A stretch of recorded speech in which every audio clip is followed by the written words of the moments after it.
friends, MD Vegan. I make a banana milk soup today. That's one of my to-go-to breakfasts. And it is a simple idea. The idea is comes from a banana milk smoothie. Now this is a banana milk soup, and banana milk smoothie is just a little bit lighter, runnier. And why I like so much banana milk smoothies or soups is basically because they are so easy to make and so nutritious, and you can make so many things with it. Yeah. So the idea is just blending bananas. Yeah, they are high in fiber. That means if you blend them with nuts or seeds, macadamias here, very hard nuts, yeah, not easy to blend. But when you blend these together, you get a very creamy, smooth texture.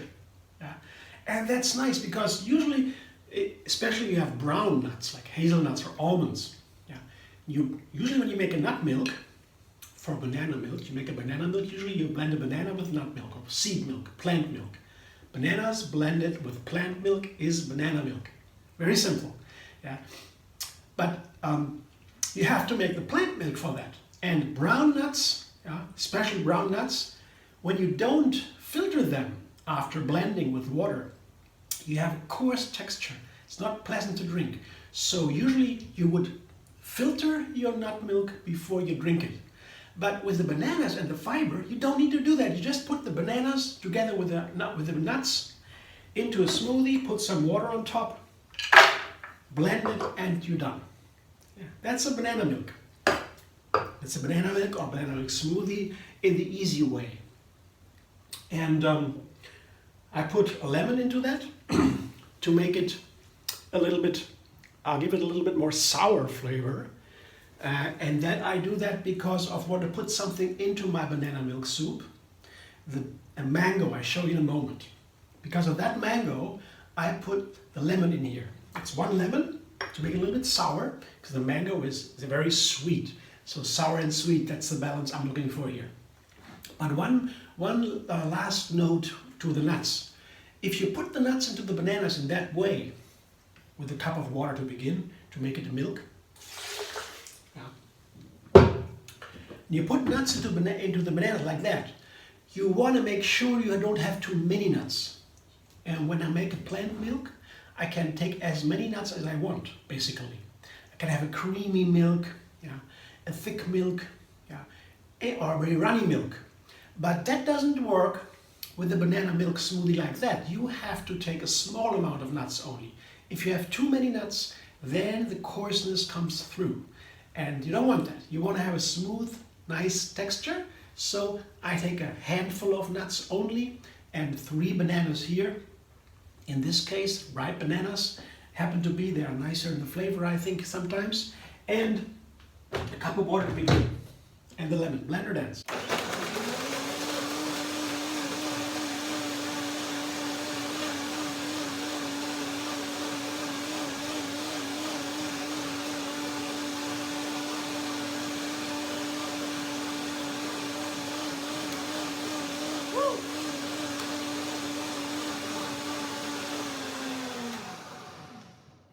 Look at this beautiful milky color, right? I like this light color. That is when I have macadamias especially, they have this wonderful lightness. And you put a lemon into it, the banana stays light. If you don't have a lemon with a banana, it can happen that the color turns a little bit darker to oxidation. Oxidation is prevented by lemons. They are highly antioxidant, very healthy for us also. Yeah, it slows down the decay, also with bananas. So, and also it's nice with the flavor of banana. Lemon and banana are a perfect balance. Yeah, when you put a little bit of lemon into banana, you find many more flavors that are in the banana that come out. Yeah, the lemon gets it out a little bit. So bananas and lemons are perfect together. Mostly, not always, but in this case, I think, yeah. Let me taste it. Texture is wonderful. It's really wonderful. I like it like that. I don't need more water. So first is the texture, it was good, and now the flavor. Oh yeah, that's nice.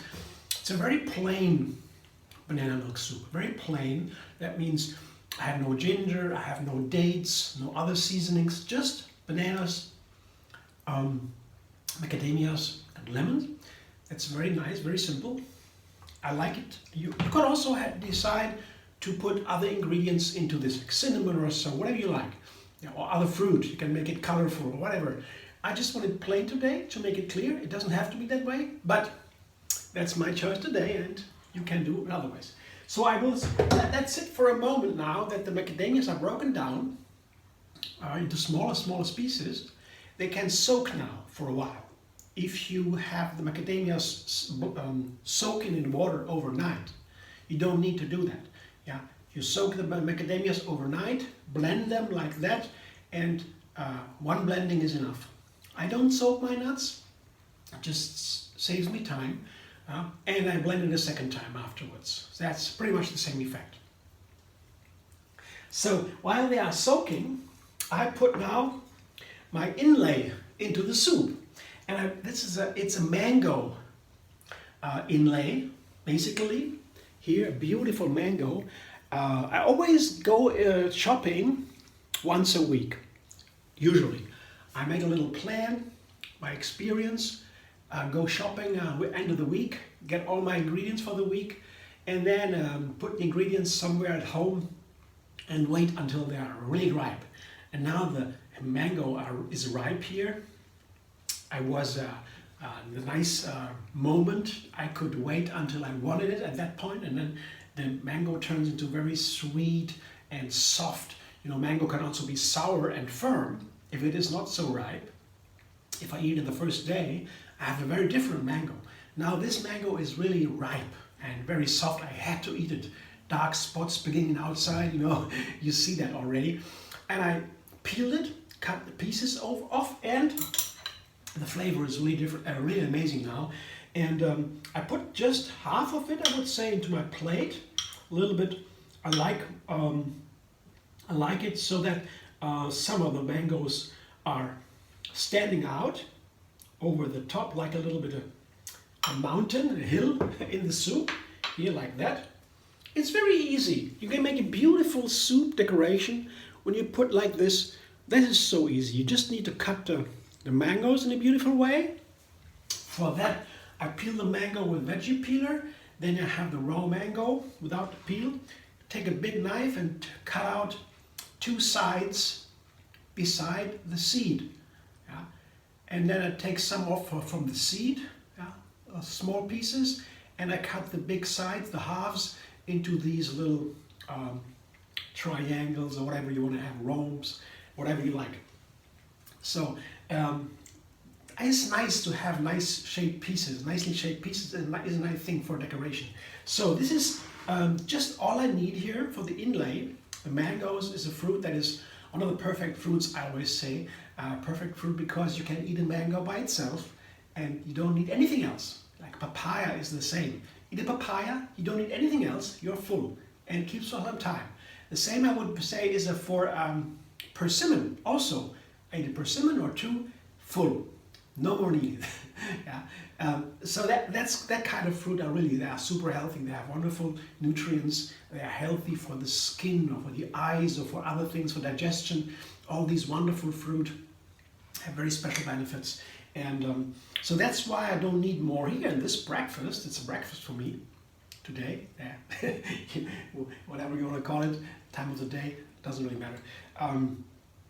And now I blend one more time to get the right texture, to break it down completely and make it really smooth and creamy.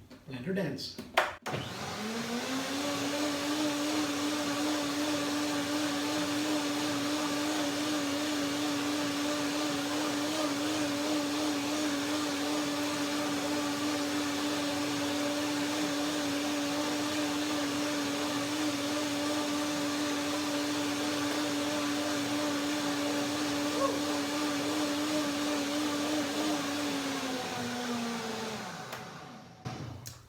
One more reason why I like this soup, in this case with only 3 ingredients, is that I would like to have the flavor of the macadamias coming out.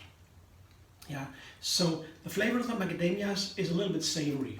It's not as sweet and creamy as cashew, for example. I'm going to have this slightly savory flavor with banana, yeah, and lemon. It's almost a neutral background. Like when I have a canvas and want to make a picture, paint a picture, I put something neutral on the canvas, have a background, and then I can put the colors on top I want. Yeah. And in the similar way, I use here this soup as a background for the mango. The mango speaks for itself, and a little background can really make it a little bit nicer, lift it a little up, but it stays the mango. So here I don't put other ingredients into this here because I want to have this neutral background without too much. Just a little thing here, banana, lemon, macadamia, that's it. And that's also why I like recipes with small numbers of ingredients, because you have such a direct experience of the ingredients as they come from nature.